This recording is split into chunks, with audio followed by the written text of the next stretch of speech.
This is an open letter to the Sane Society. Salute.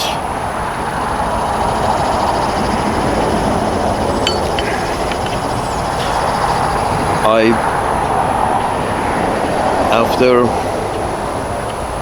signing up for a couple of these social media accounts, got an X or Twitter, or got a True Social, and got a Blue Sky, and had an Instagram. Used to have Facebook, but Facebook suspended me once and I never returned. Suspended me because I reposted something that seemed logical. There was pictures of how Uncle Sam's senators were shaking hands vigorously with Russian neighbors. It's not Ukraine, it's Russia's neighborhood. And because there's no Cuba, this is America's neighborhood. And if Cuba doesn't want to play ball, Cuba can eat shit. But every new administration comes in, wants to try their hand and winning some more over there. It's sort of like, I'm sorry, how about winning some more at home? Not in terms of how many more people you can make suffer, but in terms of how I can improve the quality of life for more people. It's at home. Improve, not by how brutal I can be to perceived enemies from within. No, how I can genuinely make life more palatable for my own people. That seems not to be the objective of any of the so-called democratic politicians. It's if this is not your objective, then what is the difference between democracy and a monarchy? Monarchy's objective is the benefit of the monarch and his surroundings. That's monarchy. It's sort of like me on top, everything comes to me, then if I see fit, I distribute some wealth beneath me. If I don't see fit, fuck them. Has yours been any different? It's sort of the Wall Street chooses who becomes the monarch for a few years. Wall Street, the big money, chooses who becomes king for 4 years, and then that king has to make its financiers rich. That seems to be the game plan. I don't know. I'm an alien on your planet. To the aliens. In my alien eye, there is this system. You got democracy going on, and once in a while you find a very unqualified salesman, a very unqualified salesman to put in that place, and whether that salesman happened to be selling himself as a senator for 40 years. Or he was actual salesman, doesn't matter. If you're a good salesman, you make a good presidential candidate or senatorial candidate or representative. You gotta be a great salesman with at least a face you can look at, with a pleasant face. That's all it takes. Good salesman with a pleasant face, but pleasant face is one of the qualities that you need in a salesman. You can't have a salesman who's disfigured. These people, if people don't like to look at the salesman. I'm looking at that extreme case. So looks and well spoken and good looks and well dressed and supposedly very wealthy, independently wealthy and not in need of the job of presidency to make more wealth. These are, maybe they do, but as long as they can put out the air and this was the era of salesmen. Salesmen always wanted to wear their wealth on their arms and hands and wrists and around their neck, so to subconsciously tell the customer that I, as a salesman, I'm so rich, I don't really need your money, but still I need $1,000 more out of you to make this deal happen. I don't need your money, but I'm going to fight for every penny. So, because that's the air you want to put out, that I don't need your money as a salesman. So this is a mark of a great salesman. And great salesmen become presidents. In the system, in the popularity contest that you got that chooses the president, great salesmen work out well. The better the salesman, and who's a salesman? I mean,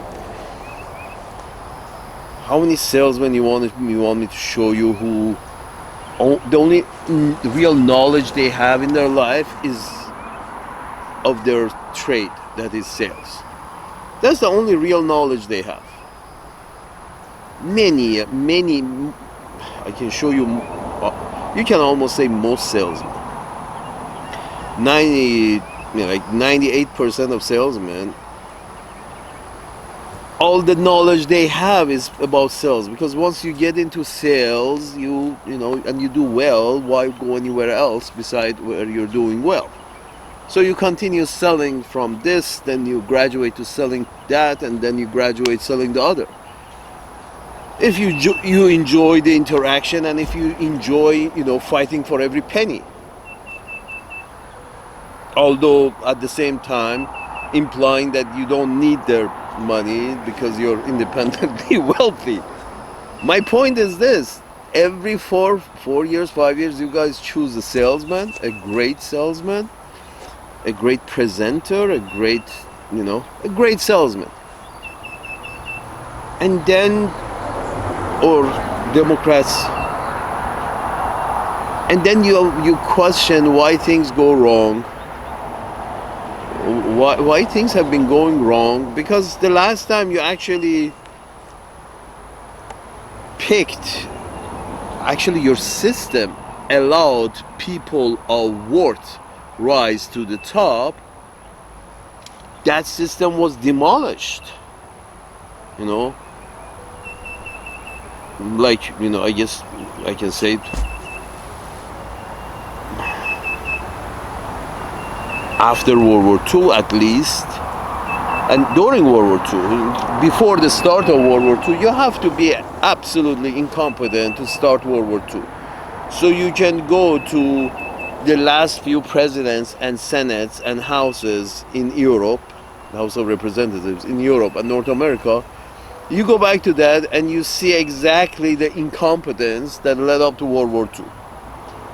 This was incompetent, that was incompetent. And if you go through their resume, you see that the incompetence came into play when the system went absolutely for the salesman. Not just one party, both parties went for salesmen, one after the other, until the whole thing ended up in a war. World War I, World War II. And after that, the incompetence never improved. The competence never improved. Every time it was a salesman. Salesmen don't know anything besides sales and how good money feels.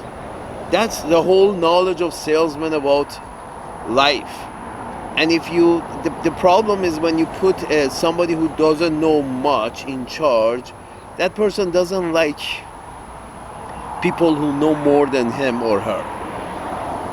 This is the problem. And the only people who do care for people who know more than them are, as I said this before, are judges. Judges basically know that their knowledge is only in law, and case after case that comes up that is outside of their field of knowledge, in order for them to make a judgment, they have to investigate those cases. They have to actually learn about what's going on in order to make a judgment, good judgment. And this is the burden of judges. But it's not the burden of salesmen. Salesmen are not really interested in facts and figures. Salesmen are interested in the sale and making money. You see where I'm going with this? So this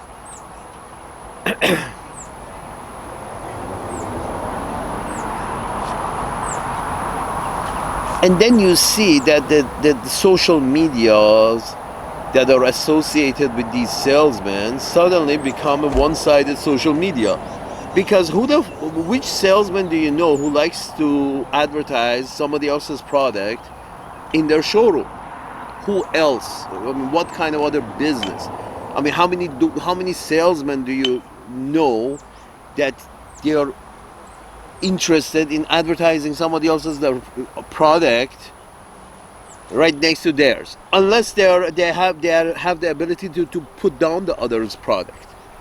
So what I'm trying to say is now social media has become this social media, or for the people who are interested into buying these salesmen, and this social media is interested in these salesmen, and this social media is the one in the middle. And after joining some of these social medias that you have on your planet, I've noticed that in Blue Sky, I never ever see a article or a news piece or pictures about what's going on in West Asia. This is Blue Sky. Nothing. If I was an alien and the only channel of your internet I could get was Blue Sky, the new social media, if I was that, I wouldn't know there was a war going on in West Asia with many, many dead. I wouldn't know. Same thing with Instagram. I have an Instagram account, and you don't see any unpleasant pictures of the unpleasantness that's going on in West Asia.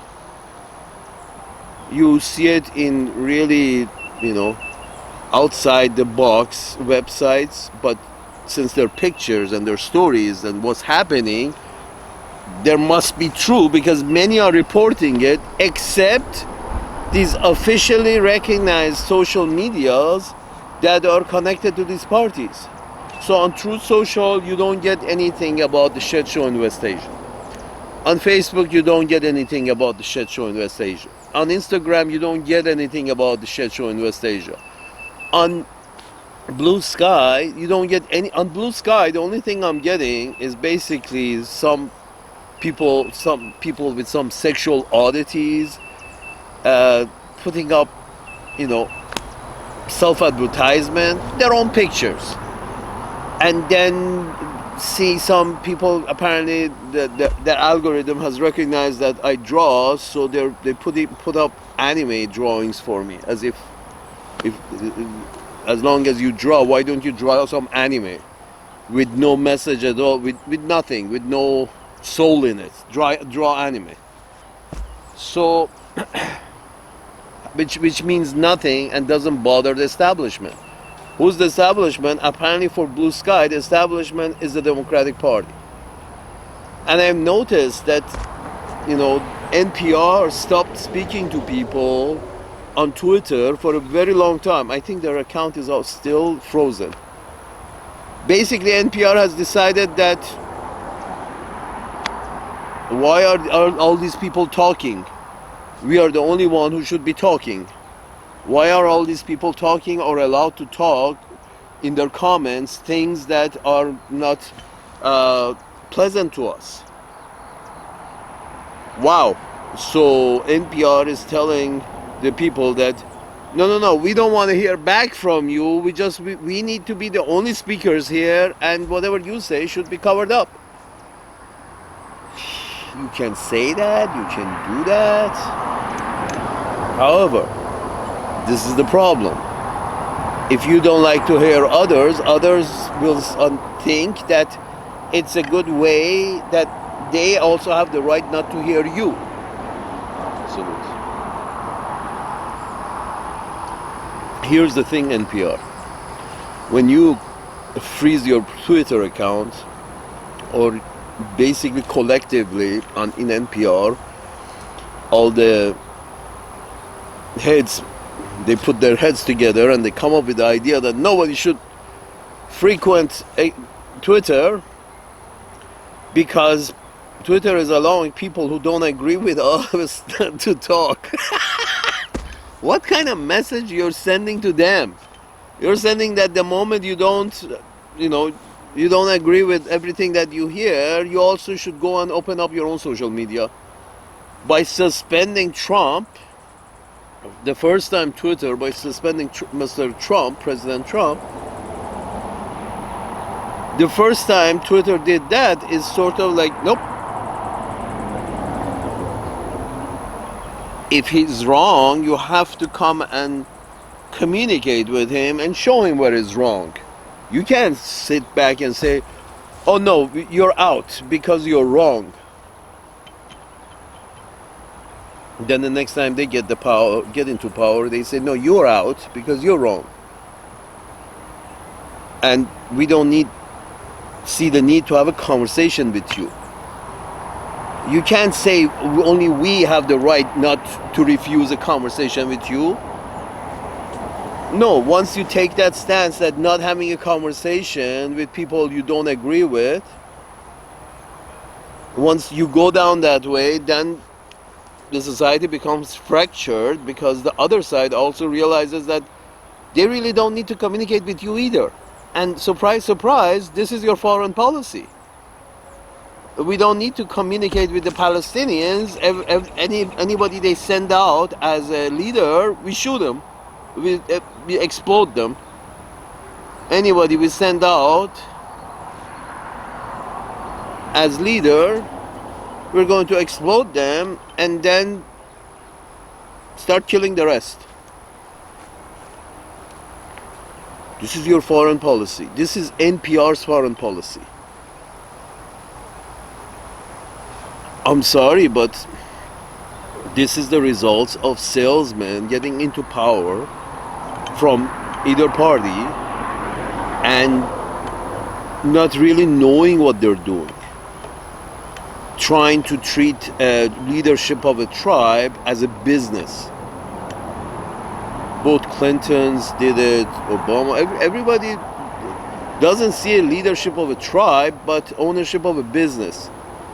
Even the ones who are, for higher spending or lower spending, they're all about the business. It's about, they look at it as a business.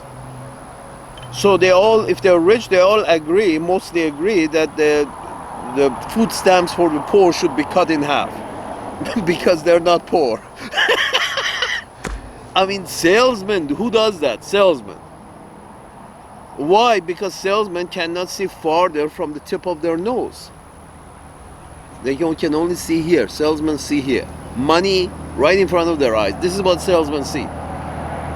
But you go to a philosopher, you go to a judge, a very old judge who has seen a lot of shit.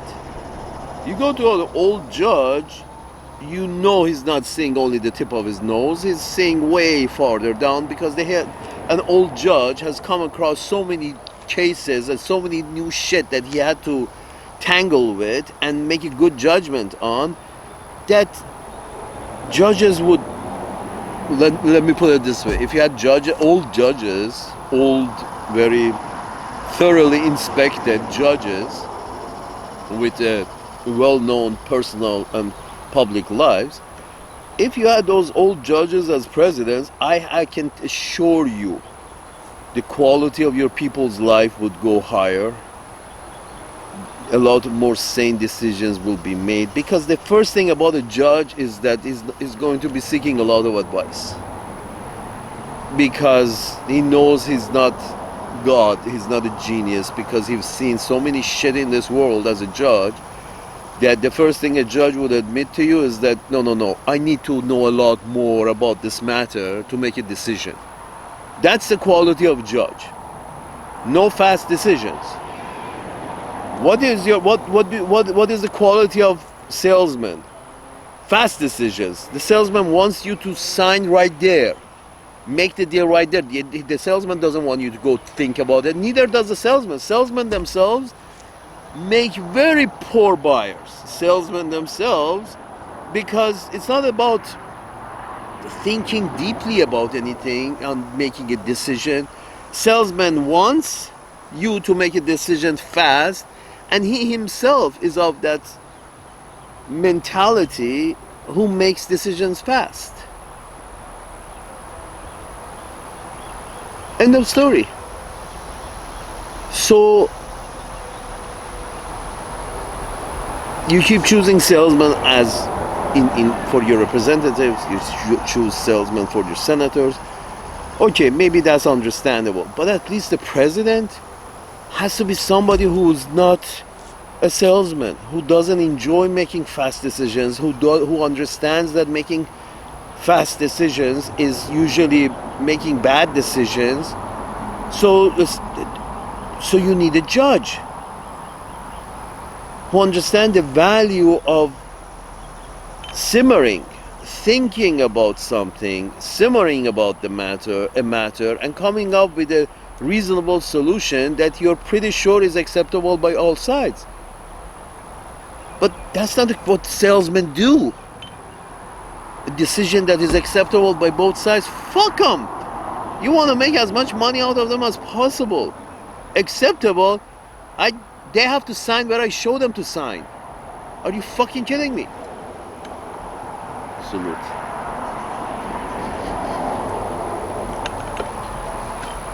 Salesmen. Yeah, they're great decision makers, but the problem with salesmen is it's a 50-50. Whether the decision is right or wrong is a 50-50 because not much, brain time was allotted to this decision because, salesmen love to make fast decisions.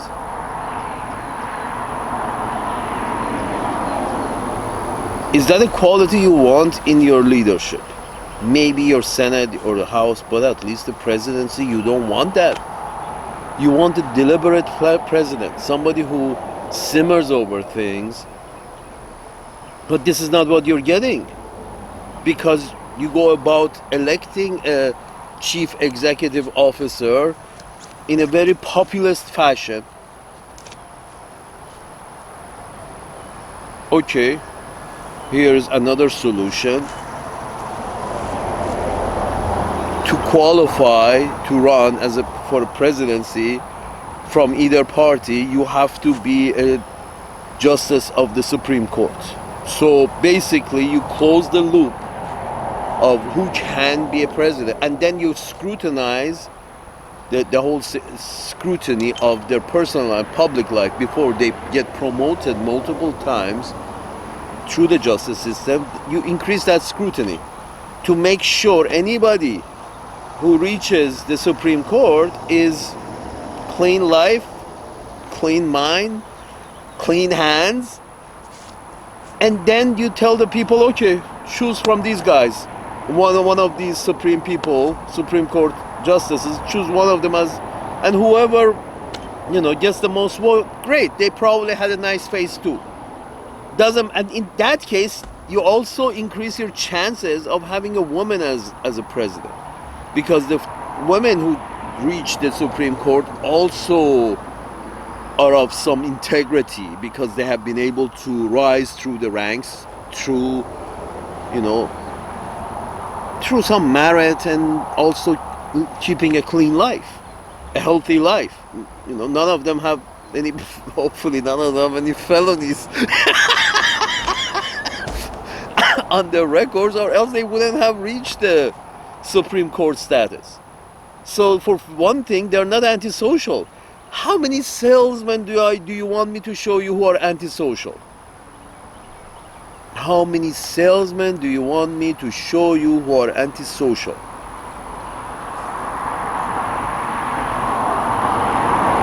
Probably a little nutty too. A nutty antisocial would, I guess, qualify as a psychopath to the salesman. But this is what popular election gets you. A nutty salesman, every time. A nutty salesman with a pretty face. And like Mr. Trump says, good hair. So, Obama was the same. Junior was the same. The senior was the same. Every one of them. Greatest of all, Reagan. I mean, people who worship an actor who really didn't make any decision. He left all the decisions to the CIA and the FBI, and whatever they recommended, he went along. He was just a speaking teleprompter. So my point is that it was all deep state. Reagan was the deep state man, the first deep state man. He was literally a teleprompter, and I was so I was so amused when Bill Maher recently recommended the senator from Pennsylvania, this guy who cannot read or who cannot speak. He has to read. I'm sorry, did I say he cannot read? No, he has to read. He cannot speak his own mind. He has to read it off the teleprompter. Now somebody has to ask, this is literally a robot who can only speak to you if he's reading off a teleprompter. Who's typing in that teleprompter? Who's got the reins of that teleprompter? Apparently this guy is literally a talking teleprompter. Mr. The senator who doesn't wear a suit and wears shorts and hoodie. And Mr. Bill Maher recommends this gentleman as, yeah, he could be a good president. He could be a good president. And I'm thinking to myself, am I hearing my ears right? Mr. Bill Maher, the so-called progressive, or the guy who has passed himself as a progressive in Uncle Sam's land, he's recommending a real walking senatorial reading prompter to become as a good candidate for presidency. A teleprompter, a talking teleprompter. And I'm thinking to myself, I was amused.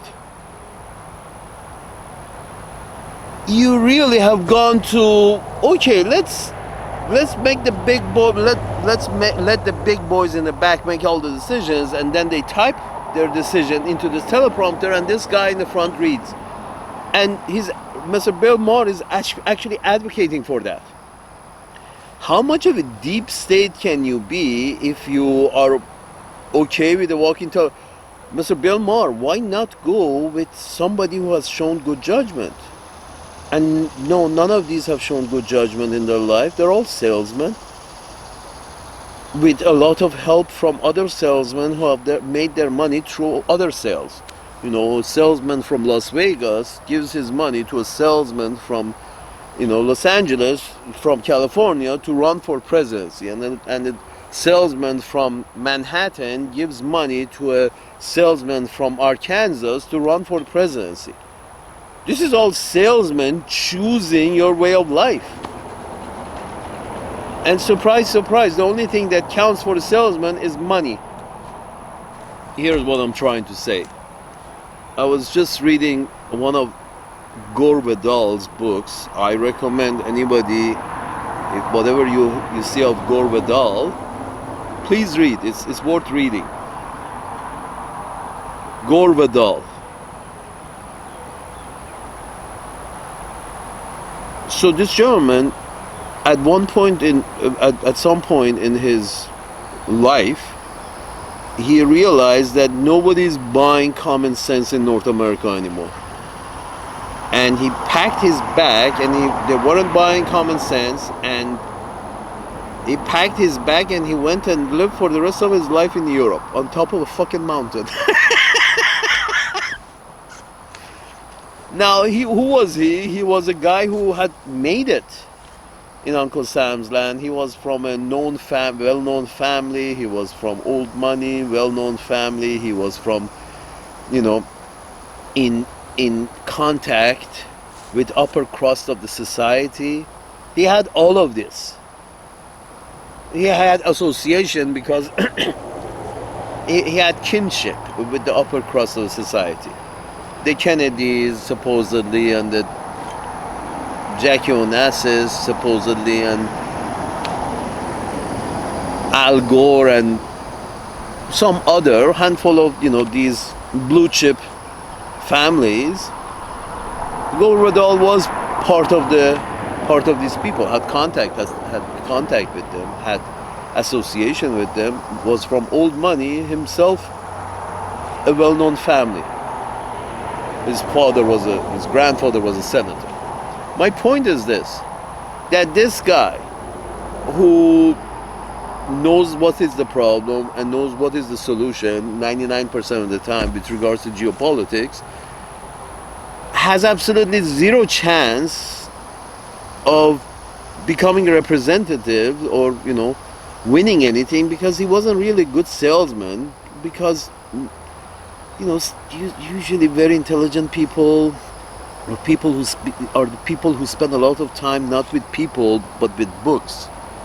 Very intelligent, people who know shit are the people who spend more time with books than with people. People who spend a lot of time with people make good salesmen.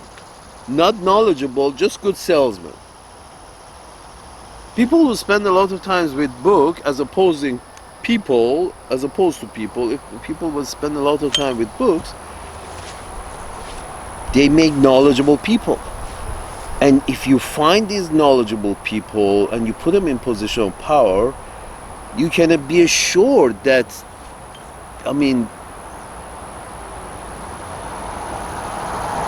people will win in terms of, without cruelty. That person tries to increase the quality of life for their own citizens, as opposed to chasing some, dollar signs on the other side of the planet for the likes of BlackRock, State Street, and Vanguard. This is it. An intelligent person, I would say, President Goldwater would have changed the course of history much more than, President Reagan or Carter or Bush or Obama or Clinton put together.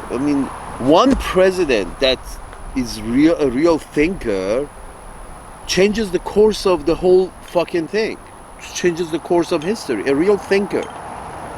And the thing about thinkers is that they are not afraid of other thinkers. The thing about thinkers is that they're not afraid of other thinkers, so they bring into administrations, their administration, a lot of people who know as much as they do, because they know a lot. The problem with salesmen, the problem with humans in general, is that if you know this much, you really don't enjoy having a conversation with somebody who knows this much, because that inferiority complex kicks in, and a sense of self-worth is goes under question, and all of that. So basically, you really, as humans don't enjoy having a conversation or having a relationship or having a working relationship with somebody who knows a lot more than them, because you just feel very bad, very inferior. So what happens when you put the chief executive officer of the tribe is somebody like George W. Bush, who knows very little. He's been salesman all his life, and he learned a few things here and there, and he's got the right last name, and he's got the number of zeros in his campaign account. So he wins a salesmanship contest by winning a popularity contest to become the chief executive of not a tribe but a corporation, not chief of a tribe but an executive of a corporation called Uncle Sam's Land.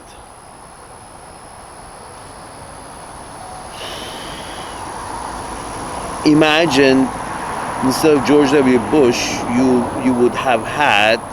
people would have voted for the Chief Justice of the Supreme Court at whenever that was, whoever that was.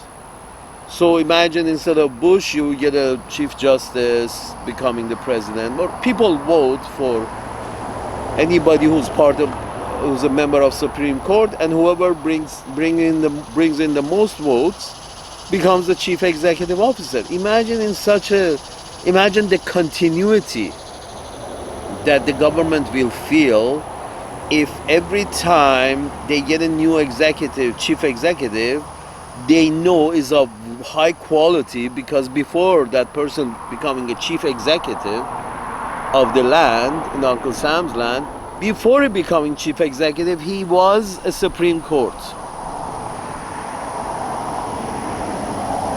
officer, a Supreme Court justice. If that can be guaranteed, and once they move to the chief executive office, they cut all ties with the Supreme Court. Whoever is the popular vote chooses between the Supreme Court justices, whoever they choose, you know you're going to get quality, at least people without felonies, no salesmen, no short-term mentality, only long-term problem-solving skills. You know how better this planet, you know how better American empire would have been run if every time you would have got somebody with the Chief Justice quality, with the quality of the Supreme Court Chief Justices. Any of them. Even Thomas. Fuck. Salute.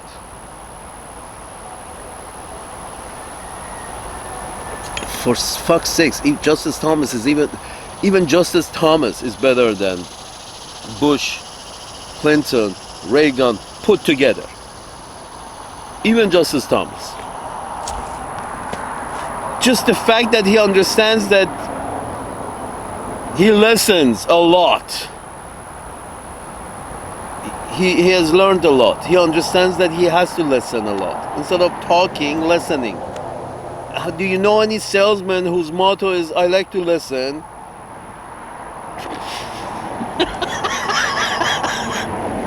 No, the salesman motto is, I need to talk.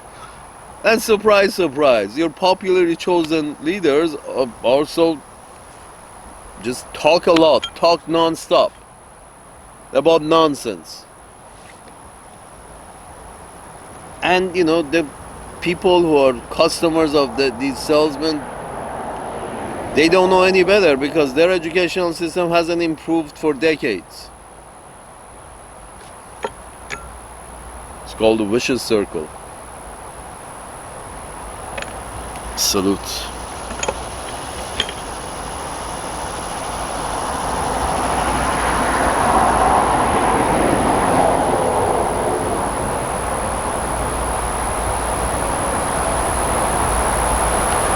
It's called the vicious circle. I'm sorry, the only way to improve this is, okay, you want some kind of popular vote? Fine. But make sure the people who get a chance at popular vote are people whose quality is unquestionable. And those people, you can usually find them in Supreme Court because of every country. This is not just about Uncle Sam's land. Every country should seek,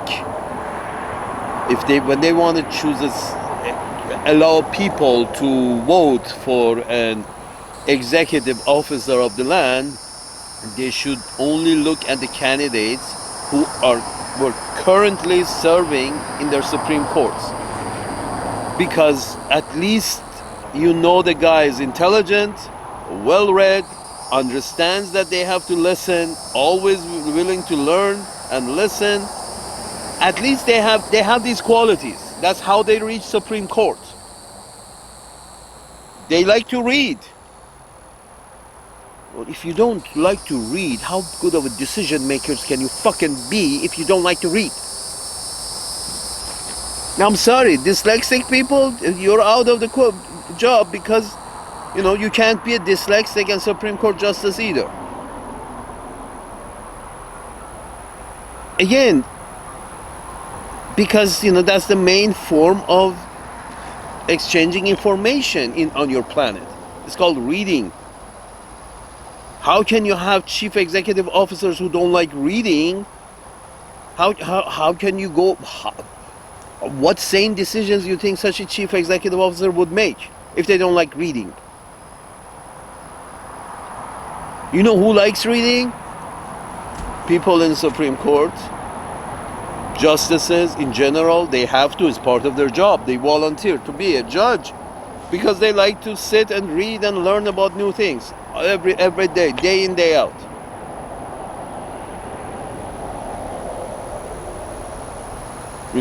Makes sense to have such a person to make who has to make crucial decisions. You got life and death, war and peace decisions being given to people with who are not qualified. I mean, you would have avoided, believe me, you would have avoided Hitler as well. Before becoming Hitler, he wasn't the chief justice. He was a good salesman, good orator, good talker. That's another salesman, talker.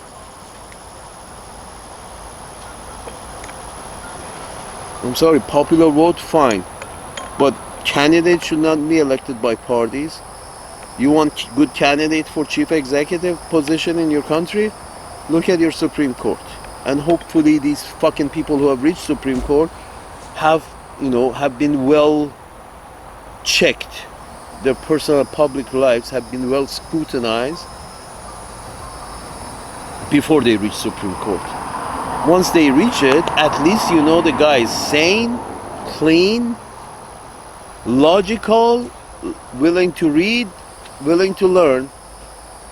Why the fuck then we go to bazaar to find a good salesman for chief executive? You got these fucking people who are made for executive position. They're in judiciary, but they have the tools to be a good executive. This is what I'm trying to say. Justices, all of them, once they reach higher ranks, they have the tools to also be good executives. You salesmen don't have the tools to be good executives. Executive need to make long-term decisions. Salesmen couldn't give a flying fuck about long-term decisions. Salute.